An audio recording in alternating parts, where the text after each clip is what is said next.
हमारे साथ हम आपका रुख करते रहेंगे, लेकिन आपको इस वक्त की जो कुछ बड़ी खबरें हैं बता देते हैं। यानी एक खबर 1 मिनट में देखिए आप। राज्यसभा उपसभापति पद के लिए एनडीए उम्मीदवार हरिवंश और विपक्ष के उम्मीदवार मनोज झा के बीच मुकाबला है। आज इस पद के लिए चुनाव होना है। बिहार के मुख्यमंत्री नीतीश कुमार ने ओडिशा के मुख्यमंत्री नवीन पटनायक को फोन कर हरिवंश के लिए समर्थन मांगा है। बीजेपी और बीजेडी ने अपने सांसदों के लिए व्हिप जारी किया है।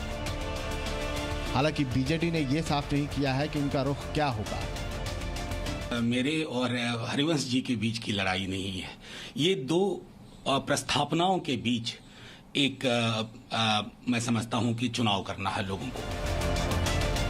आपके लिए ये जानना भी जरूरी है कि विपक्षी दलों ने आरजेडी नेता मनोज झा को राज्यसभा उपसभापति पद के लिए साझा उम्मीदवार बनाया है।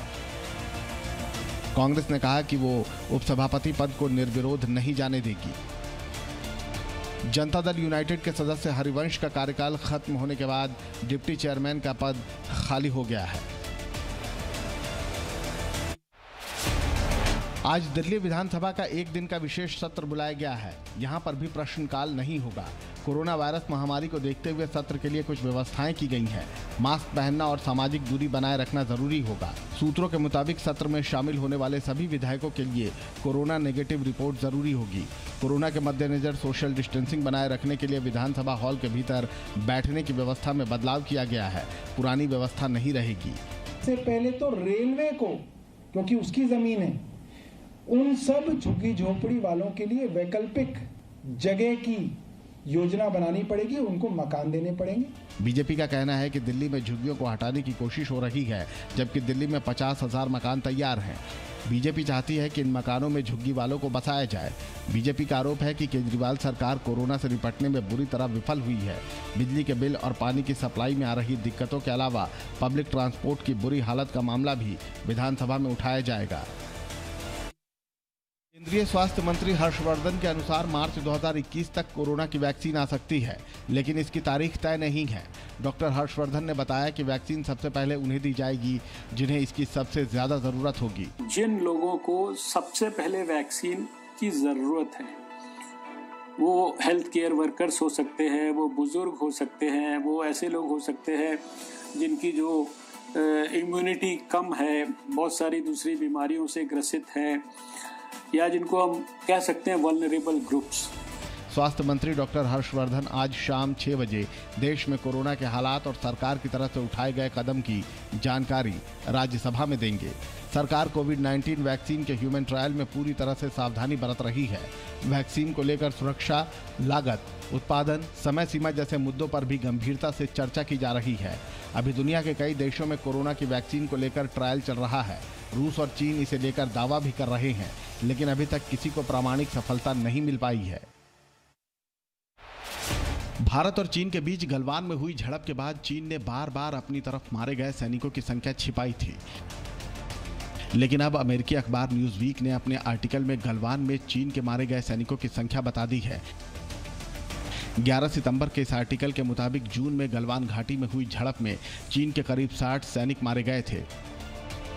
सबसे बड़ी बात यह कि इस करारी हार के चलते चीन के राष्ट्रपति शी जिनपिंग भारत के खिलाफ अपनी आक्रामकता जारी रखना चाहते हैं। Xi Jinping central military commission के अध्यक्ष भी हैं और पीएलए के लीडर भी। न्यूज़वीक की रिपोर्ट में इस बात का भी जिक्र है कि भारत की सेना अब बोल्ड एंड बेटर है और दुश्मन उसके इस बदले हुए रूप को देखकर चौंका हुआ है। 15 जून यानी गलवान के बाद भारतीय सेना कई बार चीन को अलग अलग मोर्चे पर धूल चटा चुकी है। साउथ पैंगोंग और नॉर्थ पैंगोंग पर भारतीय सेना की हालिया बढ़त चीन के राष्ट्रपति को भारत की सेना की तरफ से एक और करारा जवाब है। कोरोना महामारी से लड़ने के लिए दिल्ली के छतरपुर स्थित आईटीबीपी कोविड सेंटर चर्चा में है। 10,000 बेड वाले देश के सबसे बड़े इस कोविड केयर सेंटर में मरीजों की खास तरीके से देखभाल की जा रही है। इस सेंटर में भर्ती होने वाले सभी मरीजों को दवाइयों के साथ साथ योग की क्लास भी दी जा रही है ताकि उन्हें जल्द से जल्द स्वस्थ किया जा सके। फिलहाल इस सेंटर में 2 सेगमेंट है, कोविड केयर सेंटर और dedicated Covid health care ward.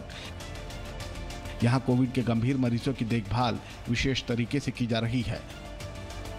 मरीजों को योग सेशन और हॉलिस्टिक थेरेपी दी जाती है। रोगियों के मेंटल हेल्थ के लिए आईटीबीपी के मनोवैज्ञानिक रोजाना सेशन करते हैं। गृह मंत्रालय के निर्देशों के अनुसार इसे काफी कम वक्त में ही तैयार कर लिया गया था, जहां आईटीबीपी के जवान गरीब और जरूरतमंद लोगों को बेहतरीन चिकित्सा देते हैं। इस सेंटर से करीब 2450 मरीज ठीक होकर अपने घर जा चुके हैं। नेपाल के सिंधुपाल चौक में हुए भूस्खलन से मौत की संख्या 11 हो चुकी है। इनमें 7 महिलाएं भी शामिल हैं। आशंका है कि अभी कई और लोग मलबे में दबे हो सकते हैं। हालात को देखते हुए नेपाल की सेना मौके पर पहुंच चुकी है। राहत और बचाव कार्य चलाया जा रहा है। स्थानीय मीडिया के मुताबिक कई मकान भूस्खलन के बाद बर्बाद हो चुके हैं। अभी नुकसान का पूरा आकलन नहीं हो पाया है। इलाके में हो रही बारिश की वजह से राहत कार्य में बाधा पहुंची है। नेपाल में इस साल करीब 300 लोगों की भूस्खलन से मौत हो चुकी है, जबकि 150 से ज्यादा लोग घायल हो चुके हैं। करीब 125 लोगों के लापता होने की आशंका है। नेपाल में जून से लेकर सितंबर के आखिर तक भूस्खलन जारी रहता है।